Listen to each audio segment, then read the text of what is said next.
जय श्रीराम मित्रांनो, जानूपरी या आपल्या यूट्यूब चॅनलमध्ये आपल्या सर्वांचे सहर्ष स्वागत आहे. आज परीचा नवोदयचा पेपर असल्यामुळे आम्ही निघालो राधानगरीला. गाडी सुरू करून आम्ही निघालो. गावातून बाहेर पडतानाच आपल्याला रस्त्याच्या दोन्ही बाजूला बर्फीचे बोर्ड लागतात. येथे बर्फी मिळेल, बर्फी बर्फी बर्फी. त्यामुळं आम्ही शेहेवाडीऐवजी बर्फीवाडीच म्हणतो. प्रथम आम्ही जाऊन गाडीमध्ये पेट्रोल भरलं, कारण पेट्रोल भरून आम्हाला लांब जायचं होतं. तिथून बाहेर पडलो आणि प्रथम लागलं आम्हाला श्री सिद्धिविनायक मंदिर तुरुंबे, आणि त्यानंतर मग कपिलेश्वरच्या सुरुवातीलाच एकविरा देवीचं मंदिर. एकविरा देवीचं मंदिर झाल्यानंतर आम्ही पुढे निघालो तर वाटेत आता नवीनच बांधकाम करण्यात आलं एक सुंदर असं बाळूमामाचं मंदिर लागलं. एक सुरेख असं मंदिर नवीनच पाहायला नक्कीच या. तिथून आम्ही मग आईबाबांना भेटण्यासाठी घरी निघालो. गल्लीत प्रवेश केल्यानंतर दिसले की बाबा दारातच बसलेत. परी जाऊन त्यांना भेटली, त्यांना त्यांचं साहित्य दिलं आणि मग घरी गेलो.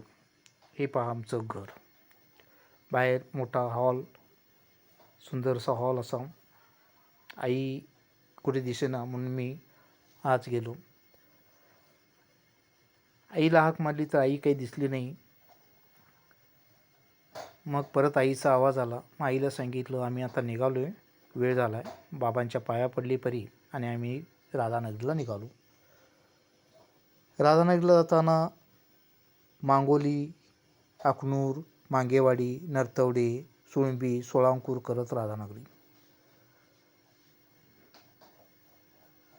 झाडी डोंगर पाहत परी सुंदर असं त्याचं चित्रण करत होती, कारण हे संपूर्ण चित्रण परीनंच केलेलं आहे. तिच्या परीनं ती सुंदरशी अशी वळणदार रस्त्याचे चित्रण करत होती आणि आम्ही चाललो होतो, कारण आम्हाला वेळेत पोचायचं होतं. वेळ झाला होता, 10:30च्या आत आम्हाला राधानगरीत पोचायचं होतं. रस्त्याला गर्दी तशी कमीच होती आणि त्यामुळं परीची पण गडबड चालली, जरा फास्ट घ्या फास्ट घ्या. त्यामुळं थोडंसं गाडीचं स्पीड वाढवलं. थोड्याच वेळात आम्हाला एक गाडी पास झाली आणि ती पास गाडी झाल्यानंतर परीनं बघितलं आणि परी म्हणली, पप्पा ती मुलगी पण निघाली आहे बघा परीक्षेलाच. पण त्यांची गाडीचं स्पीड आमच्यापेक्षा फास्ट होतं. म्हटलं त्यांना गडबड आहे, जाऊ देत. आणि आम्ही निघालो.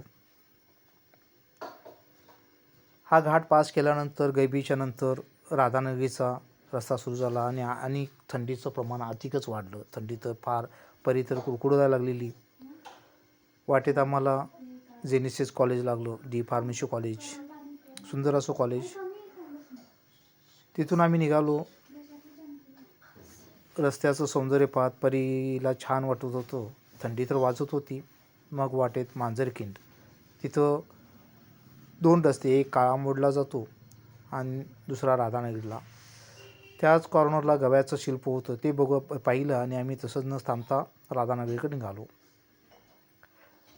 चढण रस्ता सोळांकूर टू गैबी होता आणि आता मांजरखिंड टू राधानगरी हा उतरण रस्ता.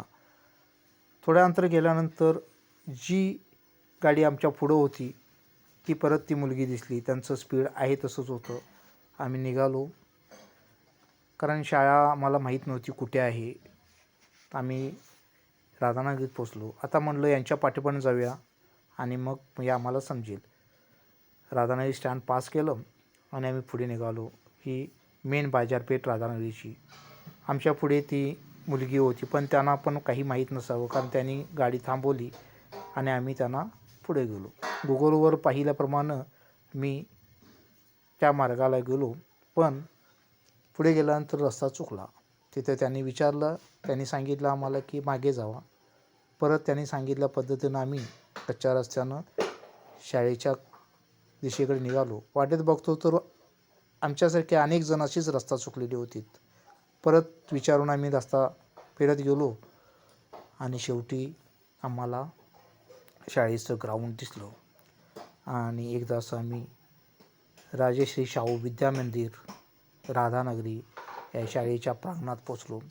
पाहिलं तर गाड्या भरपूर लावलेल्या होत्या. 4 व्हीलर 2 व्हीलर भरपूर होते. परीला वर्गात नेऊन बसवलं. तिला खिडकीशेजारीच बेंच भेटला होता आणि बाहेर आलो.